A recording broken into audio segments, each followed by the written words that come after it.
chouchous, me revoilà. Alors aujourd'hui, nous sommes le jeudi 26 mars 2020. Après un certain temps de recueillement et de réflexion, j'ai pris le temps de me centrer et je me suis dit, mais bien sûr, mes guides de lumière m'ont demandé depuis plusieurs années déjà, depuis 2012 à peu près, de transmettre mes expériences personnelles. Plus tard, ils m'ont exprimé qu'il y avait urgence à ce que je réunisse de plus en plus possible des gens afin de transmettre mes expériences. Et maintenant, à ce jour, c'est une évidence. Il y avait une bonne raison et nous y voici. L'arrivée de ce virus, le confinement, tout ce qui s'ensuit, de bon matin, tout est clair et c'est une évidence qui prend forme en ma présence. J'ai donc décidé de commencer à vous retransmettre sur mes petites capsules sur YouTube toutes mes belles expériences d'éveil de la conscience.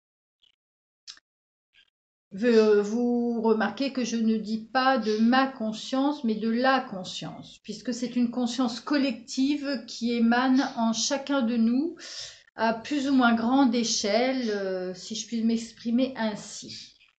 Car bien sûr, chacun a son rythme. J'ai pris conscience que, enfin, j'avais tout le temps nécessaire pour me poser et reprendre le chemin des transmissions. Mais cette fois-ci à plus grande échelle.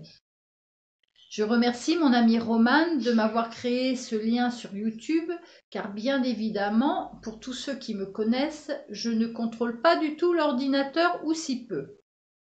Roman intervient à distance et je lui laisse le libre arbitre de préparer les mises en page et les introductions. C'est là où commence le partage dans l'unité et la confiance en autrui. Et c'est formidable de constater que tout s'harmonise, tout s'emboîte et tout est parfait.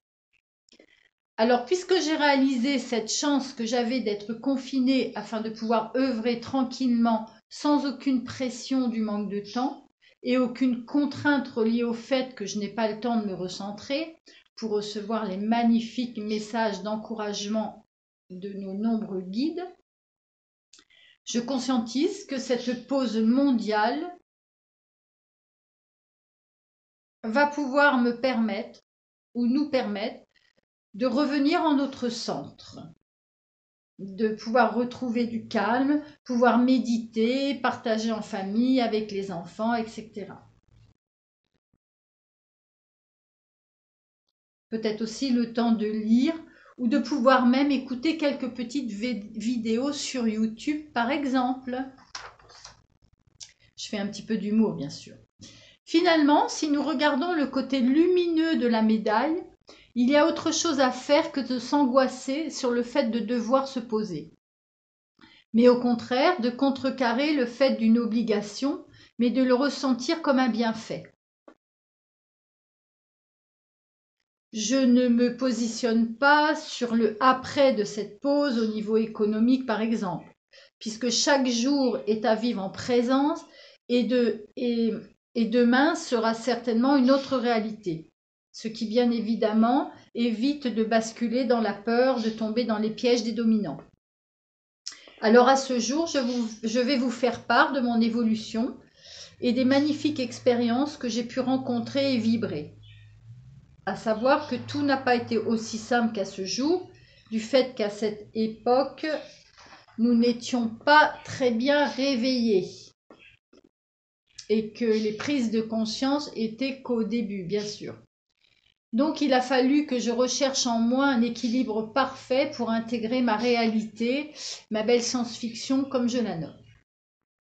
Alors je vais me présenter, je suis donc Christine, j'ai à ce jour 60 ans et mon réveil a commencé un peu avant l'année 2012. Effectivement, ce fut pour moi un grand changement radical de paradigme. Sachez que ces expériences sont personnelles à moi-même. Je ne cherche aucunement à convaincre qui que ce soit.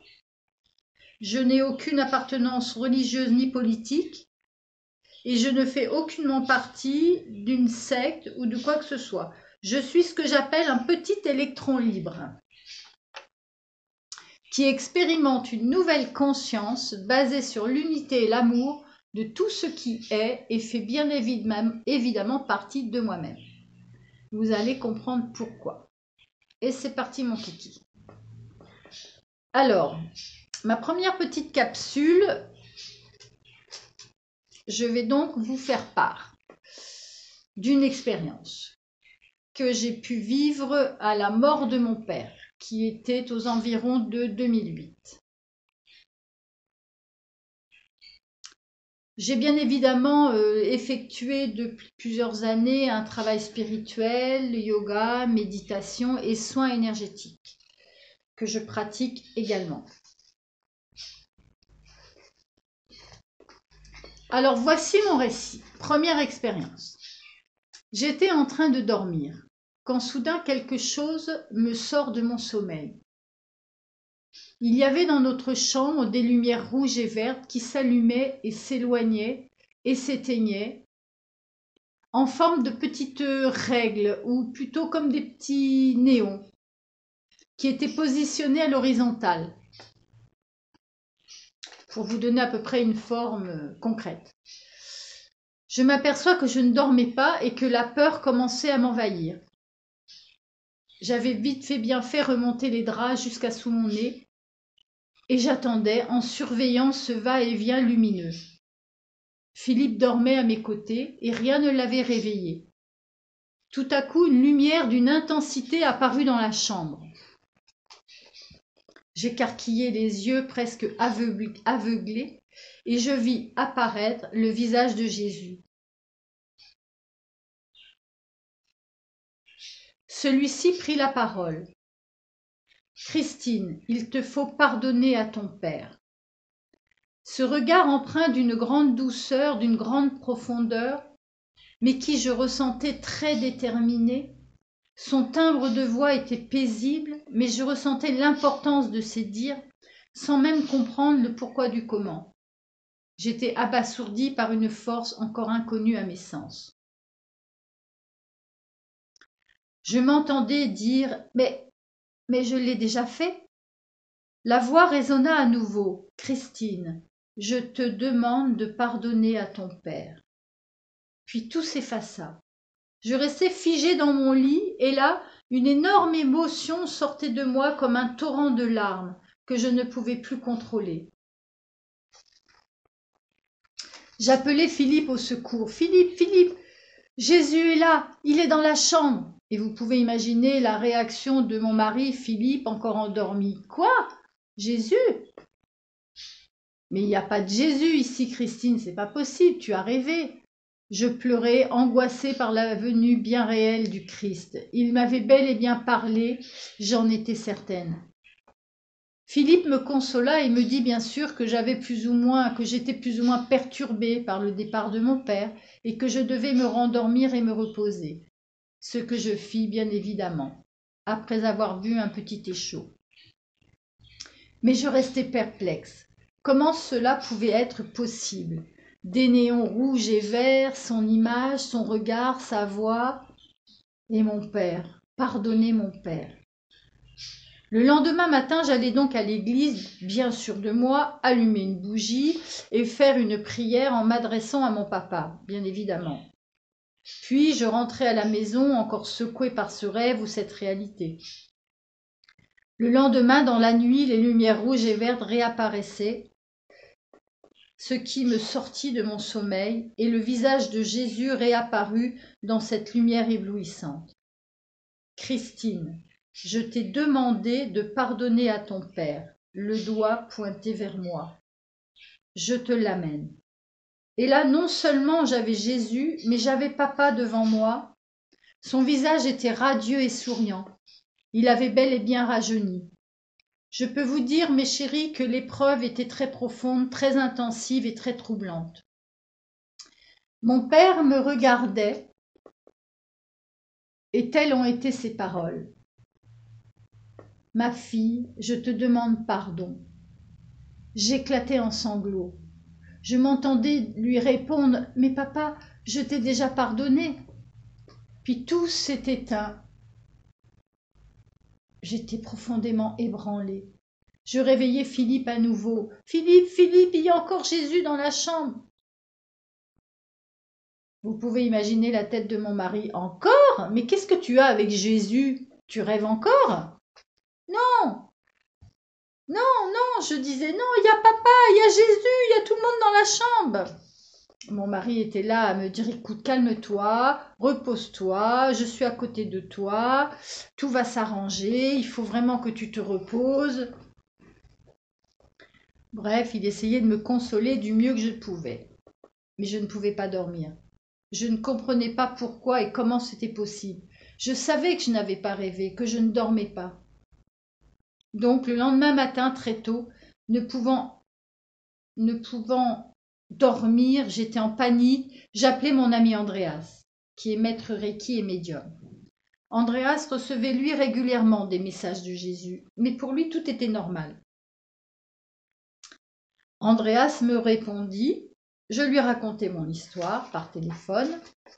Oh là là, il me dit, c'est important Christine, tu dois pardonner à ton père, il y a certainement une raison que tu ne connais pas. Et quand Jésus apparaît, il faut le faire de suite. Je lui expliquai donc que j'avais été à l'église, que j'avais prié, que j'avais allumé une bougie, que je l'avais pardonné. Andreas m'expliqua que j'avais certainement fait ce rituel avec ma tête, mais pas avec mon cœur. Et quand une âme doit s'élever, elle a besoin des vibrations d'amour et le pardon doit être fait dans le cœur et non le mental.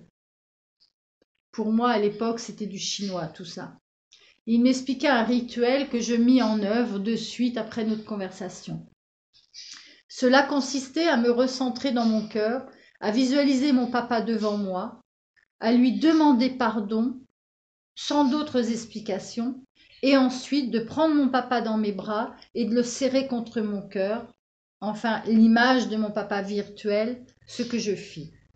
Et là, à ma grande surprise, mon cœur s'est ouvert, j'ai ressenti la présence de mon père jusqu'à avoir son odeur m'effleurer les narines.